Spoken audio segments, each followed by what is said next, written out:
Pronto. Estava aguardando aqui as pessoas irem entrando para a gente começar o nosso debate.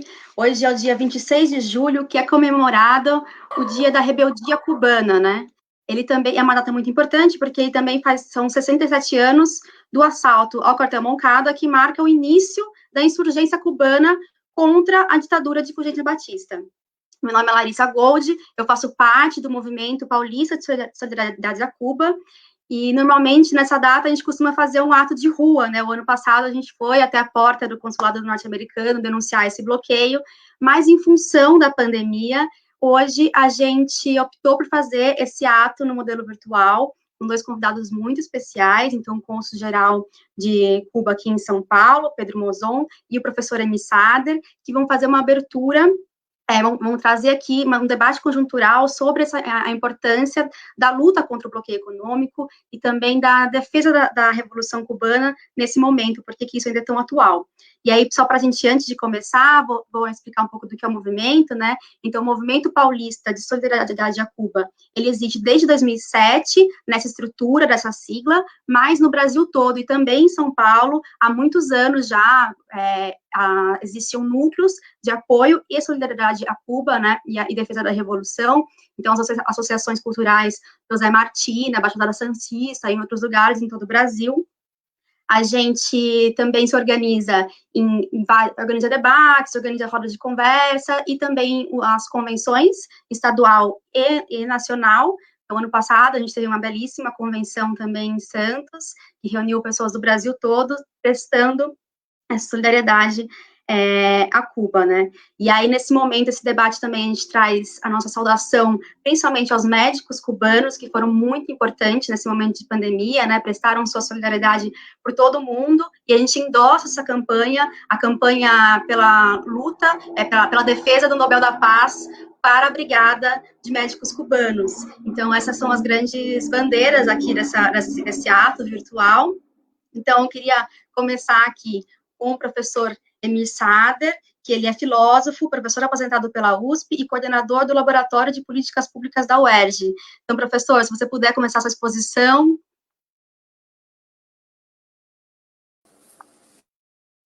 Boa tarde, Larissa, muito obrigado pelo convite. Boa tarde, companheiro cônsul. Muito gosto de compartilhar com você. Quero dizer que a Revolução Cubana é a revolução da minha geração, uma referência pessoal. A primeira tarefa minha militante foi repartir um jornalzinho que anunciava a vitória de uns barbudos cubanos contra uma ditadura na América Central. Naquela época não existia Caribe. Então aparecia a fotografia deles, barbudos, assim como se fosse um time de futebol. Foi a minha primeira tarefa militante e depois a Revolução Cubana eu acompanho a Revolução Cubana ao longo de todo esse tempo. Mais adiante, em 73, logo depois do golpe no Chile, eu tive a possibilidade de ir pela primeira vez a Cuba e participei de uma reunião com Fidel. Já tinha compartilhado com ele reuniões quando eu estava no Chile, ele foi ao Chile, fez visitas, ficou 3 meses fazendo mobilizações lá. A Revolução Cubana chegou para nós sempre através de notícias muito pouco detalhadas, né? Agências internacionais, United Press, davam sempre notícias muito falsas, tratando de criar uma imagem catastrófica de Cuba. A Revolução Cubana triunfou e, imediatamente, para falar em médicos, metade dos médicos foram embora de Cuba. Aqueles formados de universidade pública, mas que ganhavam dinheiro com consultórios em bairros ricos de Havana. Aí se sentiram que não estavam no seu mundo, foram embora. Imediatamente, Cuba recompôs aquela quantidade de médicos e hoje tem uma quantidade exorbitante de médicos que trabalham pelo mundo afora. A tal ponto que Cuba tem mais médicos trabalhando no mundo do que a Organização Mundial de Saúde. E são médicos que não vão trabalhar na capital. Vão nos países mais pobres, particularmente da África, e vão trabalhar no interior. Ficam lá o tempo todo. Um médico brasileiro que eventualmente vai trabalhar para a Organização Mundial de Saúde vai para algum país com a família, com a empregada, com o cachorro, com tudo, fica instalado na capital viaja 2 vezes por ano com toda a trupe de volta ao Brasil, custa caríssimo e não tem nem comparação com os serviços que presta. Além do mais, os cubanos conhecem as grandes doenças tropicais porque estão lá no interior da África. Então, Cuba, além de tudo, é o país mais especialista em medicina tropical. Até mesmo Alain Delon, esses caras, quando vão fazer uma viagem pela África e pegam alguma doença, vão se tratar em Cuba. Mas não é disso que se trata da solidariedade cubana, aquilo que o Fidel sempre diz, né? Ser internacionalista é pagar nossa dívida com a humanidade. E Cuba paga essa dívida da maneira mais solidária possível, que agora ficou mais exacerbada ainda com a necessidade que Cuba atende de atenção aos países que são vítimas da pandemia. Revolução, até 59, revolução para a minha geração era uma coisa muito longínqua, muito asiática, né? Revolução Russa, Lenin, Revolução Chinesa, Mao Tse-tung, até que, de repente, explodiu a Revolução Cubana. Aquilo que, no começo, era uma luta democrática, era derrubar a ditadura do Batista. Rapidamente se tornou uma revolução anti-imperialista e, em seguida, socialista, com uma dinâmica muito rápida. Inaugurou a Revolução Socialista no Ocidente. Nenhum país do Ocidente tinha tido um regime socialista até ali. Com toda a dinâmica que a gente conhece, os enfrentamentos com os Estados Unidos, a afirmação do caráter socialista da Revolução. A primeira grande conquista da Revolução, que nos aparecia em cheio, nos chocava muito positivamente, era a campanha de alfabetização. Quer dizer, a Revolução Cubana, o Fidel disse aos estudantes se eles queriam continuar estudando aquele primeiro ano, 59, 60, 59, ou se queriam ir alfabetizar os trabalhadores, especialmente do campo. A maioria esmagadora, se não a totalidade, foi. E foi o primeiro grande contato dessa geração com o povo cubano, porque era um povo que estava lá, sobretudo na região oriental do país, e eles foram para lá e foi a primeira grande conquista revolucionária que nos chegou. A ideia de que a responsabilidade dos estudantes que estão na universidade, que têm o privilégio de estar na universidade, antes de tudo, é alfabetizar o seu povo. E foi uma gesta extraordinária que politizou essa geração e deu aos trabalhadores, especialmente os camponeses, a possibilidade do acesso ao conhecimento. Depois vieram todas as outras conquistas, reforma urbana, toda a afirmação da identidade nacional de Cuba e da solidariedade.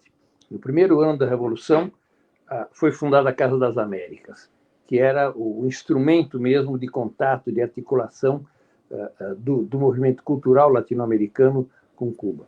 O Antônio Cândido, o grande intelectual brasileiro, morto recentemente, disse que conheceu a literatura latino-americana através de Cuba. Ele só conhecia Borges, escritores argentinos, mas foi lá que ele conheceu, ele, o maior teórico da literatura brasileira, conheceu a literatura latino-americana, participando do Prêmio Casa das Américas, circulando, convivendo com outros escritores latino-americanos.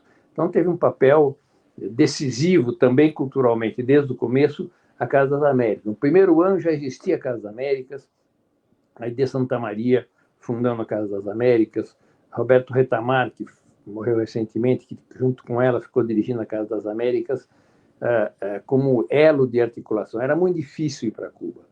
Quem ia participar do prêmio tinha que fazer uma viagem estrambote. Todos os países tinham, obedecendo a orientação do imperialismo americano, tinham rompido relações com Cuba. Menos o México, mas era muito difícil ir pelo México para Cuba, era muito controlado. Então a viagem era via Irlanda, via Checoslováquia, né? Tem um texto muito bonito do Cortázar em que ele fala viagem ao fim do mundo, né? Contando como é que foi, como é que era a aventura de sair de um país da América Latina, ou ele estando na Europa, fazer uma viagem terrível para poder chegar àquela ilha linda e querida, né? Eu já tive a possibilidade de viajar mais diretamente para lá. Mesmo assim, era sempre dificuldade. Eu me lembro, o Rubem Fonseca, eu tenho um texto do Rubem Fonseca, que nunca dava entrevista para ninguém, deu uma entrevista para a Rádio Havana, em Cuba, contando o que significava para ele, para o escritor brasileiro, um ficcionista brasileiro, está no Prêmio Casa das Américas, né? Foi lá que o livro original mais famoso do Eduardo Galeano concorreu, não ganhou, teve segundo lugar, mas foi lá que ele, de alguma maneira, se projetou para o conjunto da América Latina. Então, Cuba foi essa referência fundamental até que ela se reafirmou como socialista e passou a articular, inclusive através da OLA, da Tricontinental, os movimentos revolucionários latino-americanos, com a presença do Che, que foi determinante em todo esse projeto latino-americano, revolucionário. E Cuba é o país que resistiu ao neoliberalismo, o único país da América Latina que não cedeu às economias de mercado, que não cedeu à ideia da abertura dos mercados nacionais para o capitalismo internacional, não cedeu, não tem banco privado, portanto, não teria concessões ao capitalismo, aos especuladores financeiros, resiste com grande dificuldade. Quando terminou a União Soviética, aqueles jornalistas brasileiros que já tinham ido ver o fim do Muro de Berlim, da União Soviética, da Polônia, da Hungria, Pedro Bial entre eles, pela Globo, foram se instalar em Cuba. Ficaram tomando mojito no Havana Livre, esperando a queda do Fidel. Estariam até hoje lá bêbados, né? Porque é um governo diferente, que triunfou por uma revolução, cujos dirigentes estavam até aquele momento vivos à cabeça do processo revolucionário. Viveram um momento muito difícil, né? Quando terminou o campo socialista e toda a integração que Cuba tinha com esses países, né? Imagine, durante alguns anos, aquele calor infernal do verão de Cuba, ter que ter corte de luz, corte de energia, não poder estar o tempo todo nem com ventilador, nem nada. Cuba resistiu porque é um processo revolucionário e porque os países do leste europeu tinham a ilusão de que, terminando o socialismo, eles iam ser iguais à Alemanha, iguais à França. Tá? Cuba nunca teve essa ilusão. O povo cubano sabia que, se Cuba caísse, não seria como o Texas, seria como a República Dominicana, seria como Haiti. Quer dizer, as conquistas da Revolução são uma realidade muito cotidiana, muito presente em Cuba. Apesar do cerco, apesar de que uma parte dos cubanos não podem circular para conhecer a realidade do capitalismo latino-americano, mas eles sabem disso, sabem o que significa aquilo. Aqueles cubanos que, por ilusão, foram para os Estados Unidos, quando chegam lá, tem algum primeiro problema, acham que vão ter advogado público para defender, acham que vão ter educação pública, saúde pública, quer dizer, não conheciam a realidade cotidiana do capitalismo. Enquanto que em Cuba, toda a educação, toda a saúde são públicos, de acesso para todo mundo. Quer dizer, a educação é um fator de superação das desigualdades, porque dá possibilidade para todo mundo. Então, a grande ascensão social é através do sistema educacional. De cara, Cuba terminou com o analfabetismo, depois começou a subir. Todo mundo tinha o primeiro grau de educação, segundo, até chegar à universidade.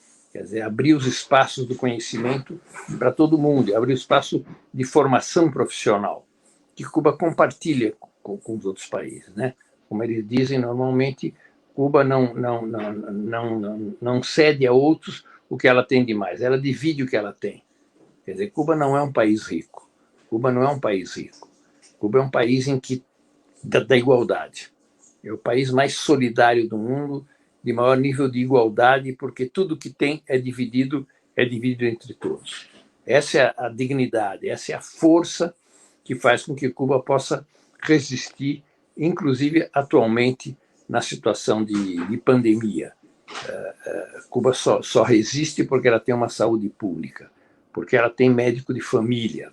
Quer dizer, em todo bairro tem um médico e uma enfermeira que fazem todo o tratamento preventivo, sabem quem são as pessoas que têm necessidade de tratamento, vão cobrar se a pessoa está se cuidando realmente. E depois, se tem algum problema, vai ao centro de saúde. Mas o hospital é uma instância só para quem efetivamente tem alguma situação de saúde mais grave. O sistema de saúde está arraigado na população. Quer dizer, democratizar a saúde pública é ter médico de família, é ter enfermeiro trabalhando no bairro, em contato direto com a massa da população. Essas coisas é que permitem que Cuba tenha os melhores índices de saúde pública de toda a América. Tanto o maior nível de idade, expectativa de vida, quanto menor índice de mortalidade infantil.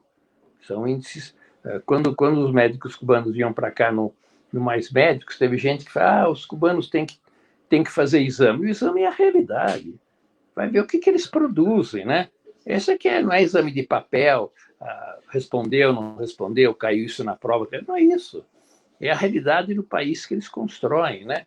Que é um país, repito, com os melhores índices de mortalidade, natalidade da América, muito melhor que os Estados Unidos. E, além do mais, tem a Escola Latino-Americana de Medicina.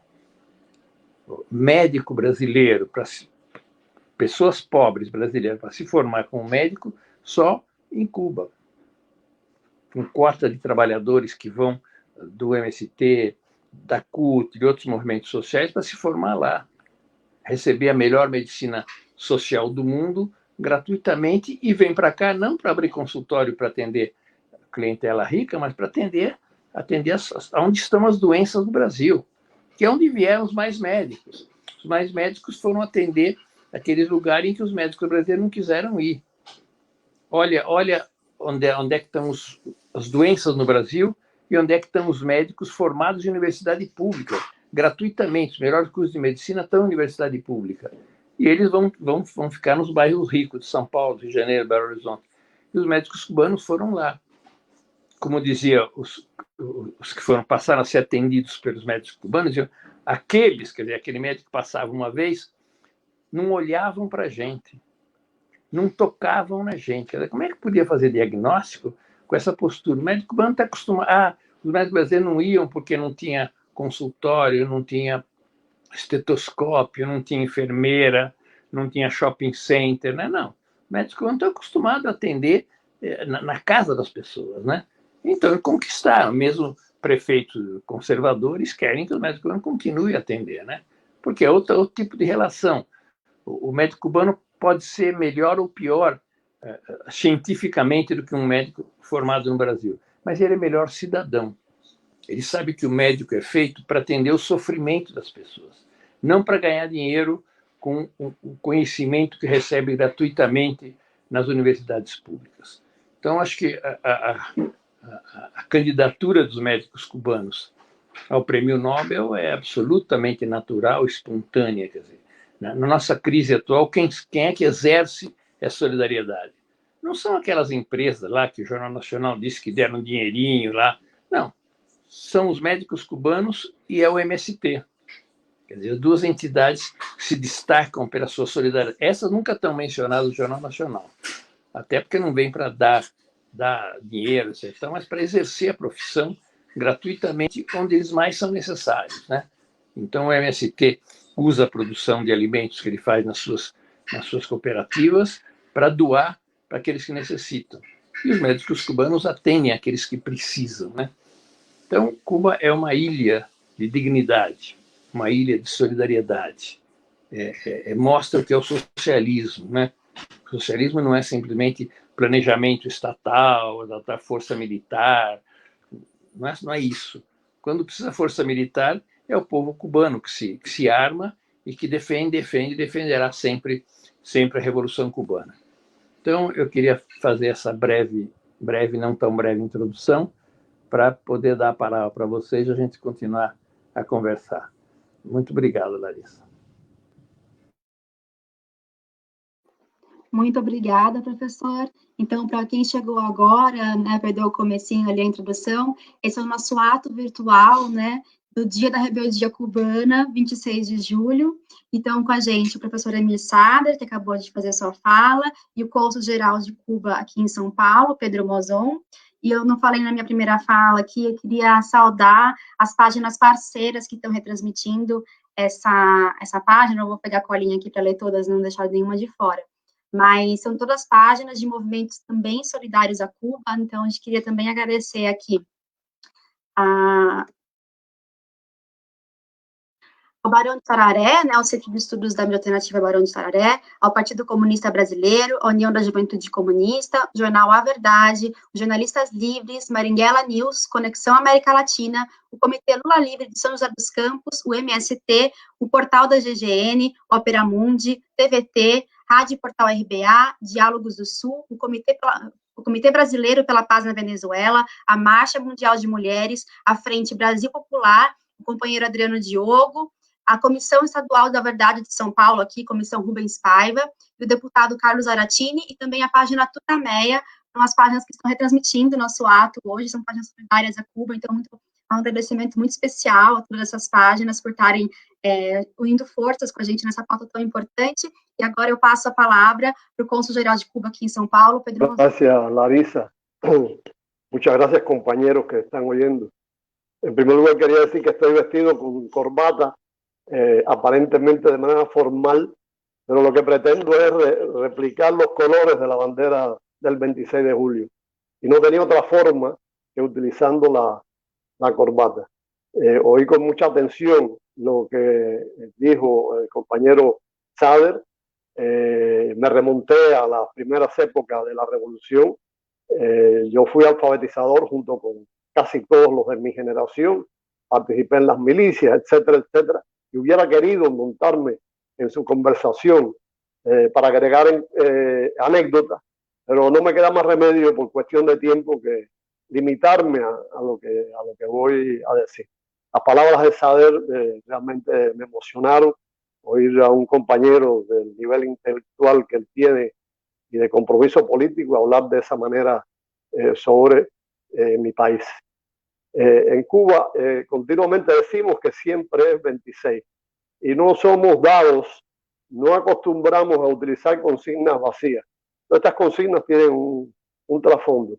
En este caso, porque nosotros reconocemos que hay un nexo muy estrecho entre lo que sucedió el 26 de julio y lo que pasa ahora en Cuba. Y en segundo lugar, porque además tenemos una conciencia tremenda de que hay que tener una actitud similar a la que tuvieron aquellos hombres, aquellos no solo hombres, ahora se suele hablar de hombres y mujeres, luchadores que atacaron el Moncada y al cuartel de Bayamo. Nosotros seguimos sintiendo que hay que seguir asaltando el Moncada. Es decir, nuestra generación, los cubanos que vivimos ahora, sabemos que enfrentamos grandes retos internos que se derivan sobre todo de los tremendos retos que nos obliga a vivir o a sufrir el imperialismo yanqui, a lo que se refirió el compañero Sader antes. Entre el 26 de julio y hoy, entre el 26 de julio y la revolución y el 26 de julio y el socialismo cubano, hay una estrecha relación y en ese periodo ha habido un proceso intenso de maduración de la población hasta finalmente llegar a las convicciones socialistas que nos caracterizan hoy. Ahora, si nosotros quisiéramos calificar en pocas palabras este proceso que llevó a la victoria de la revolución y del socialismo en Cuba y que comenzó en su última etapa con el asalto al Moncada, yo quisiera relacionar algunos elementos muy sintéticos, pero que me parecen importantes. En primer lugar, un factor fundamental fue el liderazgo de la revolución, especialmente el liderazgo de Fidel. No se puede desconocer el hecho del papel tremendo que desempeñó Fidel en la revolución cubana y en la imagen que tiene Cuba en el mundo hoy en día. Por supuesto, condicionado por la coyuntura histórica. Es decir, es imposible ignorar la coyuntura histórica, como es imposible ignorar el papel de un líder de la talla de Fidel o en general de los líderes. Los líderes desempeñan un papel en la historia, aunque estén atados, limitados hasta cierto punto por la historia. Fidel y el liderazgo cubano tomaron el caudal de ideas y de acontecimientos del pasado desde la época de la lucha contra el colonialismo español. Muy especialmente se tomó el ideario martiano. Fidel dijo en el juicio del Moncada que el autor intelectual del asalto al Moncada había sido realmente José Martí.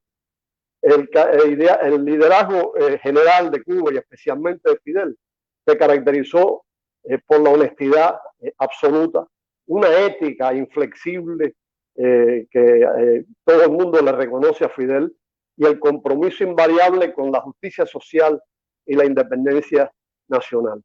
Se caracterizó por la perseverancia, una tremenda perseverancia, la valentía a la hora de asumir los compromisos históricos y la convicción siempre plena en la victoria. Nunca hubo dudas en Fidel acerca de la victoria, aún en el llamado periodo especial al que se refirió Sader anteriormente, cuando desaparecieron los países socialistas y la Unión Soviética. Nunca hubo dudas. Se distinguió asimismo por la promoción inteligente de la unidad de todo el pueblo y de todas las fuerzas revolucionarias de izquierda en general, alrededor de los propósitos de la lucha, y rechazó siempre, cada vez que aparecía algún tipo de tendencia, aunque fuera mínima, de sectarismo. La unidad ha sido clave en los principios y las convicciones de los dirigentes de la revolución. Finalmente, el liderazgo revolucionario cubano se caracterizó en particular por tener convicciones marxistas, leninistas y martianas. No se puede entender la revolución cubana sin tener en cuenta también a Martí, además de el pensamiento y la teoría marxista y leninista. Eso sucede desde los primeros momentos, desde los momentos en que se prepara el asalto al cuartel Moncada en los años 50. En segundo lugar, una condición indiscutible que constituye una virtud fundamental de la revolución cubana, muy vinculado a lo anterior, al liderazgo, ha sido que el pueblo en su inmensa mayoría se identificó con el pensamiento y las ideas de la revolución y de Fidel, y ha luchado y resistido los embates y los problemas económicos generados por la agresividad imperialista, gracias precisamente a la influencia de la historia revolucionaria de Cuba y a la solidez de las ideas que proclamaron nuestros próceres anteriores, y Martí en especial, y Fidel Castro. La revolución cubana, al triunfar, introdujo muchos cambios radicales, tangibles, no palabras, cambios tangibles.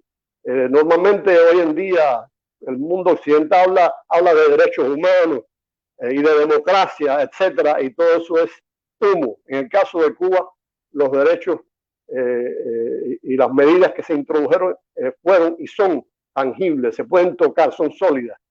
La revolución borró con el pasado, borró con el Estado y borró con muchas tendencias y legislaciones del pasado, y benefició a la gran mayoría del pueblo, y nos convirtieron en un pueblo que considera que la dignidad es el más importante atributo de un hombre. Fidel en una ocasión dijo que la revolución cubana había valido la pena solo si hubiera conquistado la dignidad del pueblo, solamente, aun cuando hubiéramos fracasado en otros terrenos. Y para nosotros eso es exactamente así. Entre los cambios que se produjeron, muchos de los cuales ustedes conocen, y que tienen que ver con la justicia social, tienen implicaciones en la educación, la salud, la cultura, el empleo, la vivienda, la reforma agraria, que es tan importante, la conquista de la independencia final de los Estados Unidos, la terminación de la humillación nacional a la que estuvimos sometidos durante tantos años, y los cambios en nuestras relaciones internacionales que se afincan ahora en el apoyo solidario a otros pueblos. Es el eje de nuestras relaciones internacionales. Eso nos ha formado también políticamente y nos ha formado humanamente. La labor que hacen los médicos, o hicieron los educadores, o hicieron los soldados en Angola, tiene una incidencia recíproca sobre nosotros, sobre los que han participado de estos eventos, y en particular sobre todo el pueblo, los familiares, el pueblo en general. Por todo esto, puede decirse que hubo un tránsito de la conciencia popular cubana, muy influida antes por el anticomunismo, hacia el socialismo, a partir de los hechos, de medidas tangibles que tomó la revolución.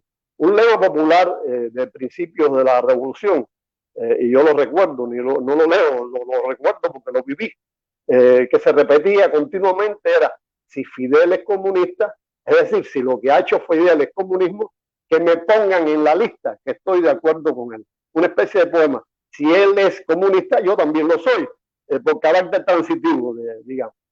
Las convicciones del pueblo y de la dirección revolucionaria cubana no se han podido derrumbar, no se han podido destruir por las constantes agresiones imperialistas contra nuestra patria, que se ha apoyado, como ustedes saben, en agresiones violentas.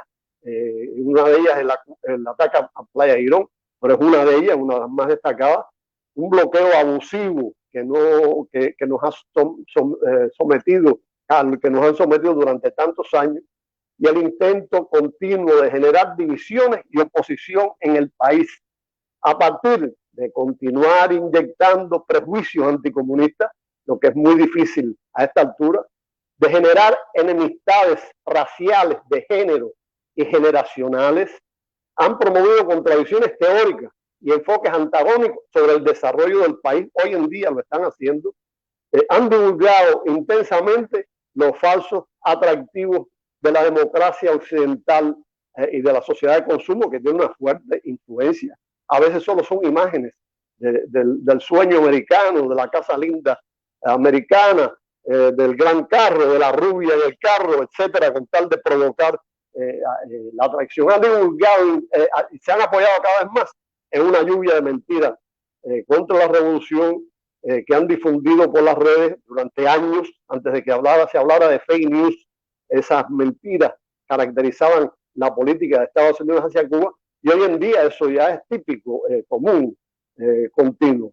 Pero Cuba, compañeros, se ha mantenido incólume. Es decir, Cuba se ha mantenido invariable. No hemos cedido, hemos resistido las peores situaciones, incluyendo el periodo especial y la situación actual. De hecho, nosotros podemos decir que hemos vivido en periodo especial, no tan grave como la época del fin de la Unión Soviética, pero desde el inicio de la revolución, gracias, desgraciadamente, al bloqueo. Nos han obligado a vivir en condiciones muy difíciles.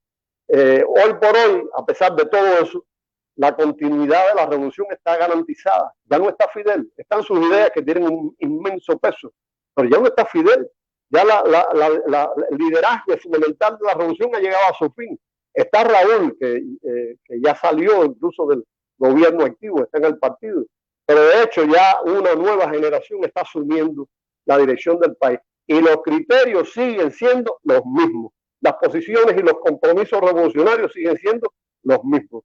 Las bases de nuestro presente y nuestro futuro, tenemos conciencia de ellos, compañeros, están en el mantenimiento de la unidad a toda costa de la población, en evitar, como siempre, la aparición de cualquier tendencia divisionista, sectaria, en mantener a toda costa la independencia nacional, de lo cual tiene mucha conciencia el pueblo cubano, introducir todos los cambios que sean necesarios, y estamos en eso, para asegurar el progreso nacional a pesar del bloqueo y respetando las características básicas humanas del socialismo cubano.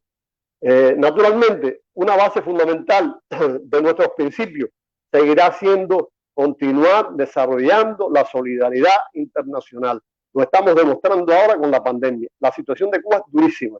El turismo está en cero y es una fuente fundamentalísima de ingresos de Cuba. Y nosotros seguimos dando solidaridad. No va a terminar la solidaridad cubana, porque es nuestra disposición a dar lo que tenemos y lo que no tenemos a veces. Y los hombres y las mujeres cubanas están dispuestos a seguir. Se sienten orgullosos de que no se nos califique como un país solidario. Puedo decir que Cuba posiblemente no haya precedentes en la historia de la humanidad de un país tan solidario como Cuba. No estoy exagerando. En eso Fidel Castro tuvo un papel básico. Naturalmente el Che también, y murió por sus ideas de este carácter precisamente. Ahora, ustedes me han pedido que yo hable de COVID, entonces voy a entrar en el tema de la pandemia en Cuba, Voy a dar algunos datos básicos y hablar de cuáles pueden ser las causas. Hasta el 24 de julio, el total de casos confirmados en Cuba, que es a partir del momento en que se inició la pandemia, fue de 2.478. De ellos se han recuperado el 95%. Se han producido 87 muertes para un 3,56%, que está en los niveles más bajos del mundo. Y ninguno durante las últimas 2 semanas. De hecho, durante las últimas semanas en general y los últimos meses, el crecimiento de la mortalidad se ha reducido significativamente. Mientras en el mundo fallece un promedio del 80% de los casos críticos y graves, en Cuba esa cifra se invirtió. El 80% de los casos críticos y graves se salvan, sobreviven. Y eso se debe, por supuesto, a elementos, a factores que yo voy a mencionar después. No ha muerto ningún miembro del personal de la salud, cosa que no sucede en otros países, incluso desarrollados, donde mueren muchos médicos, enfermeras, personas vinculadas con los enfermos. No ha muerto ningún niño, no ha muerto ningún presidiario, porque tienen una atención especializada en el terreno de la salud. Las salas de cuidado intensivo en Cuba están prácticamente vacías, y la posibilidad de que hubiera habido un colapso del sistema de salud, ni remotamente. Los niveles de control de la pandemia han sido tremendos. Es decir, los contagios se han reducido significativamente. Ya la gran mayoría de las provincias de Cuba está en la tercera fase de recuperación, exceptuando La Habana, que está en la primera fase. Es la ciudad más grande, la capital del país. Es mucho más complicado. Aunque con restricciones, con el fin de evitar nuevos brotes de la enfermedad, la población puede hoy en día y está yendo a las playas. Para nosotros eso es básico. Yo quisiera estar ahora en Cuba para ir a la playa. Y se están recuperando muchas actividades económicas. El turismo internacional se retomó, pero con controles. En este momento solo van a visitar los cayos y bajo un control muy estricto, con un personal certificado, y cada vez que llegue un turista se le va a aplicar un test gratuito, y en todos los hoteles va a haber un médico, una enfermera y un epidemiólogo para asegurar que en los cayos no se genere enfermedades. Y por supuesto es mucho más fácil controlar la posible entrada de la enfermedad a la isla fundamental. Para ser exacto, las causas de este comportamiento de la pandemia en Cuba ha sido fruto de los 152 años de lucha por la justicia social y la independencia de Cuba, desde los inicios de la primera guerra de independencia en 1968. Pero en particular ha sido muy importante la última etapa, que va desde el ataque o el asalto al Moncada el 26 de julio de 1953, hace 67 años ya. Por eso yo podría decir en términos generales y esenciales que la primera causa de que hayamos tenido este comportamiento ante la pandemia ha sido la revolución socialista, las características de la revolución socialista cubana, que trajo aparejadas un montón de innumerables medidas de justicia social. En detalle, los factores que explican estos resultados son las fortalezas que caracterizan a la revolución. En primer lugar, hablando en términos generales, el fin de la desigualdad extrema, de la desnutrición en Cuba, de la miseria, del problema de las drogas, de la existencia de familias enteras que antes vivían en las calles, obligados a vivir en las calles, de la mendicidad, que todos estos factores son vulnerabilidades importantes en el caso de enfermedades y de epidemias. Esa condición social no existe en Cuba como terreno fértil para la generación de epidemias. Que la salud desde el inicio de la revolución ha sido, como la educación, un derecho humano. Sus servicios son gratuitos y universales y de un alto nivel profesional. Que Cuba tiene el mayor indicador de médicos por habitantes de todo el mundo, creo que lo dijo Sader anteriormente, y el doble de las camas hospitalarias promedio de habitantes del mundo. Las razones de estos indicadores, también lo dijo Sader, es que el sistema de salud cubano está diseñado para toda la población, no para grupos elitarios o elitistas que tengan alta capacidad adquisitiva, como sucedía antes cuando la medicina era un factor de mercado y beneficiaba solo a las clases pudientes. Otra fortaleza que ha tenido Cuba en el control de la pandemia es que existen políticas públicas que han madurado durante décadas de revolución, que han enrolado a la población en masivas movilizaciones políticas, en lo cual tenemos nosotros una capacidad muy grande, que se han utilizado para cuestiones políticas, digamos, manifestaciones contra el imperialismo y contra el bloqueo, pero también para las vacunaciones en general de la población, para la protección contra huracanes y el control en general de epidemias. Esta es otra fortaleza que tiene Cuba. El nivel de educación y cultural de la población y la formación política del pueblo permite también la asimilación con rapidez y con mucha disciplina las campañas de salud. Es decir, hay un pueblo que oye, que escucha y que entiende sobre todo las informaciones que diariamente se dan por la televisión y los medios a los cubanos. Se añade la ventaja de que en Cuba se prioriza la medicina preventiva y comunitaria, de lo que habló Sader también, que llega hasta el más alejado rincón del país, en la montaña más complicada de Cuba. A un complejo sistema de salud pública y al médico de familia, que es parte de una estructura, pero está en la base el médico de familia, que se relaciona directamente con los habitantes y con las comunidades en sus propias viviendas, siguen directamente la situación social, humana, de salud de cada uno de los. Y la posibilidad de disponer de 30.000 pesquisadores que han ido casa a casa, verificando quién está enfermo, quién es sintomático, quién es asintomático, quién es presintomático, y de esa manera se ha cortado la relación entre los enfermos y las personas sanas. Sobre estos conceptos y estos hechos, estos mecanismos, esta fortaleza, se ha desarrollado la lucha de Cuba contra la pandemia con la intención de frenar el contagio a toda costa, lo que se ha logrado. Lo que no quiere decir que nos hayamos relajado. Estamos preocupados porque puede haber rebrote. Cuba cuenta además, y eso tiene que ver también con la política de salud del gobierno, de la revolución, para no hablar de gobierno, la revolución es un concepto mucho más grande y más abarcador que el gobierno. También se ha desarrollado de manera muy marcada la biotecnología y la farmacéutica. Y eso se logró no por razones comerciales, no por propósitos comerciales, sino con la idea de apoyar al sistema de salud. En Cuba se producen medicamentos únicos en el mundo para el tratamiento del cáncer. Hay vacunas, la vacuna contra el cáncer de pulmón es única en el mundo. Hay medicamentos contra la hepatitis, contra la meningitis, contra dolencias provocadas por la diabetes, contra el vitiligo, contra la psoriasis, etcétera, que son únicos en el mundo y muy respetados internacionalmente. Muchos de estos productos que ha producido durante años la biotecnología y la farmacéutica cubana tienen propiedades inmunizadoras y antivirales y han demostrado ser también útiles para el control del COVID-19. Eso explica, junto con el resto del sistema, porque ya no mueren, es decir, mueren casos excepcionales, sobre todo cuando hay comorbilidades.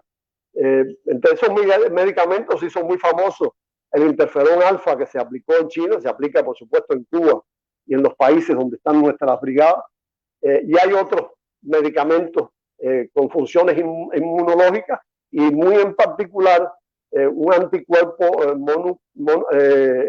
monoclonal conocido como anti-CD6 y el 6GB258 que han tenido resultados realmente extraordinarios en el control, en la evitación de las muertes de pacientes críticos y graves. En el caso de la cooperación internacional, las fortalezas de Cuba en el terreno de la salud han ayudado mucho. Tenemos médicos para nosotros y para el mundo y seguiremos produciéndolo. Y eso ha dependido, por supuesto, no de la excesiva cantidad, excesiva entre comillas, cantidad de médicos, sino sobre todo de la política humanitaria y de que Cuba ha decidido como política esencial de sus relaciones internacionales la solidaridad con el mundo. Lo considera fundamental, como parte esencial de la existencia de la revolución. Ya son más de 400.000 médicos los que han atendido a más de 70 países en el mundo desde el inicio de la revolución. Y a partir del 2005 se incluyó el contingente Henry Reeves, del cual hemos estado hablando, especializado en situaciones de desastre y graves epidemias, que hay un movimiento internacional pidiendo que se le conceda el premio Nobel, como se ha dicho antes. Las brigadas Henry Reeves, y voy a dar algunos detalles también actualizados. Yo no sé si estoy pasado el tiempo, es posible, ¿no? Pasa un poquinho, mas pode concluir. Bueno, queda muy poco ya. La brigada Henry Reeves, junto al resto de las brigadas médicas cubanas, han estado en 73 países, de ellos 15 por primera vez. En total, 44 brigadas solo del contingente Henry Reeves han estado en 37 países desde el inicio de la pandemia, para atender la pandemia, con la participación de 3.750 profesionales cubanos. De ellos, el 64% son mujeres. Eso es algo que es típico de la revolución, la alta participación de las mujeres en todos los procesos. Han atendido a 244.463 pacientes, 7.799 con los signos más graves al borde de morir, y se han salvado gracias a la asistencia de los médicos cubanos. Por otra parte, las brigadas médicas que tenemos en 58 países ahora, además de esas, han atendido 79.406 pacientes con la enfermedad y han logrado salvar a 13.515. Son datos firmes, datos fehacientes que demuestran la efectividad de la actividad del contingente Henry Reeves. Nosotros no estamos directamente promoviendo la campaña, no es una tarea o un objetivo oficial del gobierno cubano ni de la diplomacia cubana. Nosotros lo que agradecemos, lo que están haciendo los movimientos solidarios y personalidades de todo tipo en el mundo, no solo los tradicionales solidarios o personas de izquierda, sino en general son muchas personas. Se ha hablado de millones que están ya apoyando que al contingente Henry Reeves se le conceda el premio Nobel. Los Estados Unidos, lejos de, al menos de callarse ante tales evidencias, han desarrollado un esfuerzo tremendo por acabar con la cooperación médica cubana. La han perseguido, la han calificado muy negativamente. De hecho, son responsables de que en Ecuador, en Bolivia y en Brasil no haya médicos cubanos, gracias a esa propaganda, esa influencia nefasta de los Estados Unidos. Ahora se han ensañado con la brigada Henry Reeves, es decir, atacar a la brigada Henry Reeves por lo que supone en el marco de la pandemia. Están pagando en millones de dólares a cualquiera que lleve información negativa sobre los médicos cubanos. Y hay una propuesta en el Congreso para sancionar a los países, que hayan aceptado a las brigadas cubanas. Antes de eso ya lo que hicieron fue presionarlos para que no las aceptaran. Ahora quieren sancionarlo, ahora amenazan con sancionar a esos países. Yo no sé si, en la historia está el fascismo, el nazismo, hicieron barbaridades, pero esto no tiene calificativo, esto realmente es un crimen sin piedad. Ellos, con tal de desacreditar a Cuba, están dispuestos a provocar lo que ellos llaman daños colaterales, que supone la muerte o enfermedad de miles y miles de personas, sobre todo humildes, como decía el profesor Sader, que viven en las peores condiciones, con la más baja capacidad monetaria, etcétera, que son los que se perjudican. ¿Cuántos no han muerto ya, incluso en este país, desgraciadamente, por la ausencia de una atención médica, de médicos que sean capaces de ir a esos lugares tan difíciles por los valores, por razones humanitarias? Sin embargo, el mundo ha continuado reconociendo, a pesar de esa campaña brutal de Estados Unidos, la ayuda cubana. No solo no han logrado detener la ayuda, sino que se han incrementado las solicitudes de ayuda a Cuba. Lo más importante de todo es que los pueblos agradecen lo que hacen los médicos cubanos, eso no tiene discusión. Y recientemente se creó un panel mundial de académicos para acordar políticas con relación a la COVID, y de ese panel, que son 20 personas, 8 son cubanos. Es decir, más del 40% son cubanos, 8, debido al respeto que se le tiene a lo que está haciendo Cuba en ese terreno. Finalmente, yo quisiera afirmar algo que es muy corto, pero vale la pena decirlo porque tiene un contenido, y es que los inmensos presupuestos militares, las agresiones armadas, las desigualdades sociales, el hambre, el deterioro de la naturaleza, la discriminación que promueven el neoliberalismo y el imperialismo matan a las personas, matan a los seres humanos. Los médicos cubanos lo único que hacen es salvar. Muchas gracias.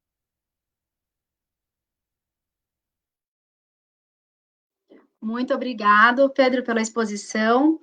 Para quem chegou agora e pegou no meio do caminho, esse é o nosso ato virtual do Dia da Rebeldia Cubana e dos 67 anos do assalto ao quartel Moncada. A gente está aqui com o Pedro Mozon, que acabou de fazer a fala, que é o cônsul-geral de Cuba aqui em São Paulo, e com o professor Emir Sader. E aí eu queria retomar a palavra para o professor Emir Sader, também falar que a gente está com uma audiência muito boa, a gente está com uma média de 200 pessoas durante essa quase uma hora de debate aí assistindo. Então, também agradecer todas as páginas parceiras que estão retransmitindo esse ato tão importante. E aí, para já colocar na sua fala, professora, eu gostaria que você também explicasse um pouco, que vieram muitas perguntas e muitas exposições nas páginas, mas que explicasse, assim, como que uma das grandes bandeiras que a gente tem é que o bloqueio mata, né? O bloqueio econômico, ele mata. Como que é que, concretamente, na vida do cubano, o bloqueio econômico, ele realmente vai, apesar, assim, com todas as limitações, o Pedro trouxe aqui números incríveis de como foi feita essa questão da pandemia, né, a vitoriosa luta de Cuba contra a pandemia, ainda com toda essa questão do bloqueio econômico. Então, acho que o senhor tinha mais alguma coisa que queria falar, mas se pudesse incluir também essa questão do bloqueio na sua fala. E aí, antes, só mais uma coisinha, quem está vendo essa publicação em outras páginas, não esqueça de curtir a página do Movimento Paulista de Solidariedade a Cuba, acompanhar nossas atividades que a gente tem, os debates, as convenções, e poder participar. A gente está aqui no Facebook, facebook.com/MPSC Solidariedade Cuba, Solidariedade a Cuba, e no Instagram, cuba.mpsc. Eu vou colocar nos comentários, então ajuda a divulgar a gente também, por favor, professor.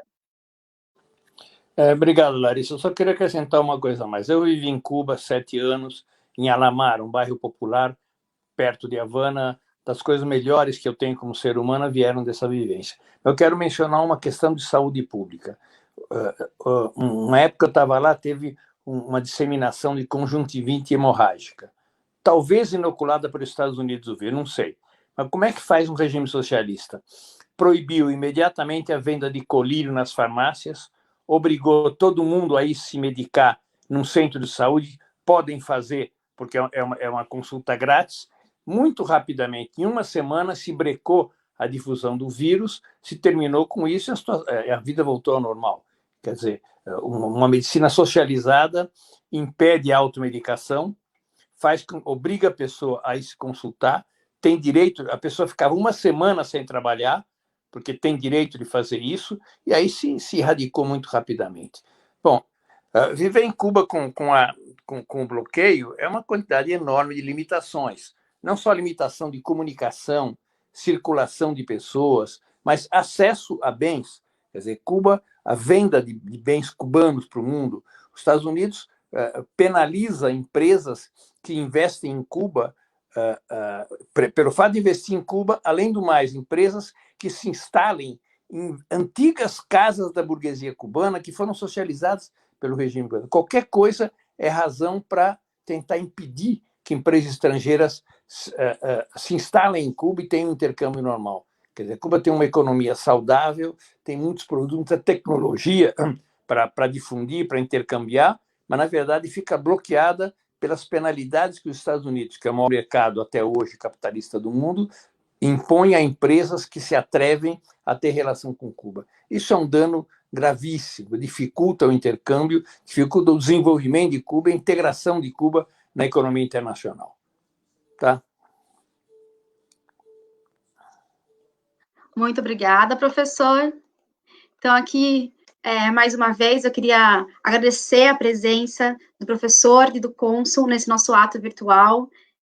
Colocar aqui, vou fazer novamente a listinha das páginas que retransmitiram, e também várias páginas compartilharam, em todas as páginas, muitas saudações, então isso é uma coisa bastante positiva, que os comentários todos muito positivos, e muita gente que está nessa campanha pelo Nobel da Paz. Então, eu queria dizer para todo mundo que quer se engajar realmente nessa campanha, para seguir a página do movimento, vocês podem entrar em contato com a gente no inbox, querendo, olha, como que eu faço para ajudar? A gente está criando alguns GTs de trabalho mesmo, para a gente colocar essa campanha na rua, ou nas redes, né, que agora a gente não está podendo fazer muita coisa na rua, mas de forma que a gente consiga fazer a nossa solidariedade ativa, né, como que a gente pode, de fato, não só ser solidário, mas defender de forma ativa essa revolução que é tão importante para o povo da América Latina e para o povo do mundo, né, porque nós todos somos internacionalistas, entendemos a importância de ser internacionalista.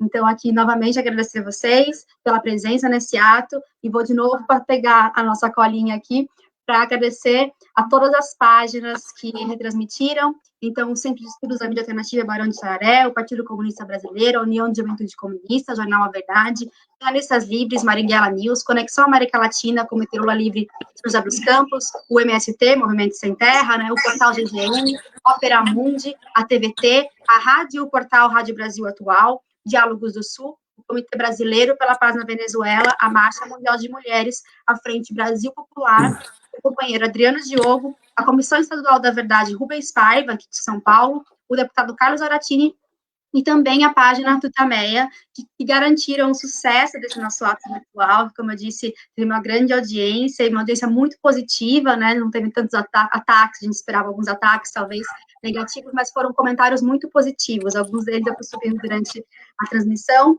Muito obrigada por participarem desse ato, e aí eu queria repassar as saudações finais, então, para o professor Messada, fazer a saudação final, e depois para o professor Alfonso Pedro.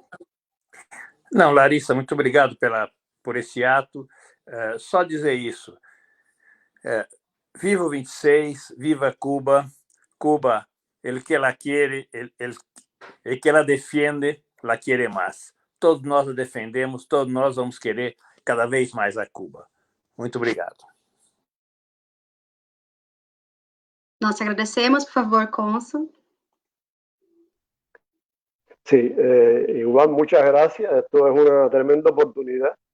En un momento en que las redes están llenas, repletas de fake news, manejadas sobre todo por grupos oligárquicos, las agencias de la llamada gran prensa capitalista, cada vez que hay un espacio para decir la verdad, hablar objetivamente, no solo de Cuba, sino de muchos problemas, hay que aprovecharlo. Para mí esto es una oportunidad. No estoy haciendo ningún favor, lo agradezco, me siento muy satisfecho, honrado, incluso emocionado por las palabras del profesor y por los comentarios que pude ver en la pantalla. Muchas gracias, definitivamente. Gracias, Larissa. Gracias, compañero. Siempre estaremos dispuestos para hablar de cualquier tema. Hay muchas cosas que habría que decir de Cuba. Muchas son buenas. Tenemos defectos que sería bueno que pudiéramos hablar de esos defectos porque nos enseñan a nosotros y enseñan a los demás. Ojalá que haya muchas oportunidades para hablar de lo bueno y de algunas cosas malas que tenemos que rectificar o que estamos rectificando ya. Aqui. Muito obrigada a todos, um ótimo domingo e viva a Cuba Socialista!